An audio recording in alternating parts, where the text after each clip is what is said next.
خوش آمدید. آج ہم جموں اور کشمیر سروسز سلیکشن بورڈ یعنی JKSSB کی ایک نئی بھرتی نوٹیفیکیشن کا جائزہ لے رہے ہیں. جی. یہ محکمہ داخلہ میں کچھ اہم آسامیوں کے لیے ہے. سنا ہے کل 61 پوسٹس ہیں. جی ہاں بالکل. یہ نوٹس نمبر 06 ہے 2025 کا، جو ابھی 22 جولائی کو جاری ہوا ہے، اور یہ خاص طور پر یونین ٹیریٹری کیڈر کی آسامیاں ہیں. مطلب یہ پورے جموں کشمیر کے لیے ہیں. اچھا، پورے JNK کے لیے؟ جی، کسی ایک ضلع کے لیے نہیں.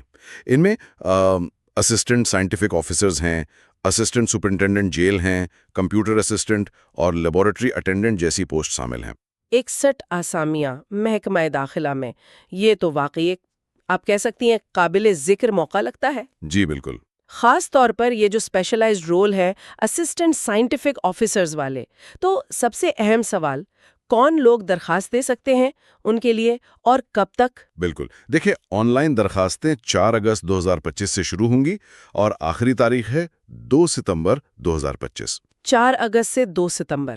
جی، اور یہاں سب سے اہم نقطہ یہ ہے کہ درخواست دہندہ کے پاس 2 ستمبر 2025 تک یعنی آخری تاریخ تک جموں و کشمیر کا ڈومیسائل سرٹیفکیٹ ہونا لازمی ہے.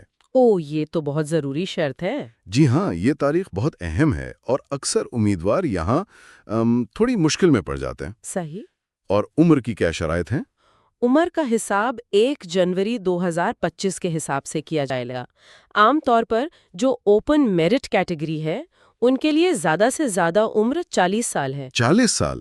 جی. تاہم جو مختلف محسوس زمرے ہیں جیسے SC، ST، RBA، EWS وغیرہ اور جسمانی طور پر معذور افراد، ان کے لیے 43 سال تک رعایت ہے. اچھا. اور جو سابق فوجی ہیں ان کے لیے 48 سال تک. نوٹیفیکیشن میں وہ پیدائشی سال کی حدود بھی دی گئی ہیں، وہ دیکھنا ضروری ہے. ٹھیک ہے. اور تعلیم؟ ظاہر ہے ہر پوسٹ کے لیے الگ الگ ہوگی، کہیں شاید 10+2. یہ ساری تفصیلات جو ہیں وہ نوٹیفیکیشن کے ساتھ ایک اینیکشر A لگا ہوا ہے، اس میں موجود ہیں. اینیکشر A؟ جی، وہ امیدواروں کو بہت غور سے دیکھنا چاہیے. اور اہم بات یہ ہے کہ جو بھی مطلوبہ قابلیت ہے وہ آخری تاریخ یعنی 2 سپٹمبر 2025 تک مکمل ہونی چاہیے، بعد کی نہیں چلے گی. ٹھیک ہے، یعنی رزلٹ وغیرہ اس تاریخ تک آ چکا ہو. بالکل صحیح. اب درخواست دینے کے عمل پر آتے ہیں. طریقہ کیا ہے اور فیس کتنی ہے؟ درخواستیں صرف اور صرف JKSSB کی ویب سائٹ www.jkssb.nic.in پر آن لائن ہی دی جا سکتی ہیں. کوئی آف لائن طریقہ نہیں ہے. صرف آن لائن؟ جی. اور ہمیشہ کی طرح مشورہ یہی ہے کہ آخری دنوں کا انتظار نہ کریں، کیونکہ ویب سائٹ پر لوڈ بڑھ جاتا ہے، پھر مسئلہ ہوتا ہے. ہاں، یہ تو ہوتا ہے. جی. فیس کی بات کریں تو یہ تھوڑا سا منحصر ہے کہ امتحان کے کتنے مرحلے ہیں. کچھ اسامیوں کے لیے 600 روپے ہے، کچھ کے لیے 700 روپے. 600 یا 700؟ جی. اور جو مخصوص زمرے ہیں جیسے SC، ST، معذور افراد یعنی PWD اور EWS، ان کے لیے رعایت ہے. ان کی فیس 500 یا 600 روپے ہے.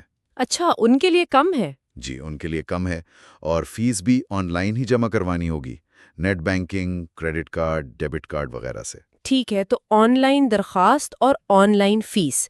اس کے بعد آتا ہے انتخاب کا مرحلہ. وہ کیسے ہوگا؟ انتخاب کا جو بنیادی ذریعہ ہے وہ ایک تحریری امتحان ہوگا، معروضی قسم کا، یعنی ملٹیپل چوائس سوالات، MCQs. اچھا، یعنی OMR بیسڈ یا کمپیوٹر بیسڈ؟ جی، وہ بعد میں بتایا جائے گا، لیکن سوالات MCQ ہوں گے. یہاں ایک بہت اہم بات یاد رکھنے والی ہے، منفی مارکنگ. Negative marking? جی ہاں. ہر غلط جواب پر 0.25 نمبر کاٹے جائیں گے، یعنی 4 غلط جواب پر ایک صحیح جواب کا نمبر گیا. اچھا، خاصا نقصان ہو سکتا ہے؟ جی، یہ چھوٹی سی کٹوتی لگتی ہے لیکن مجموعی اسکور پر بہت بڑا فرق ڈال سکتی ہے، تو تکے بازی سے گریز کرنا چاہیے. بالکل.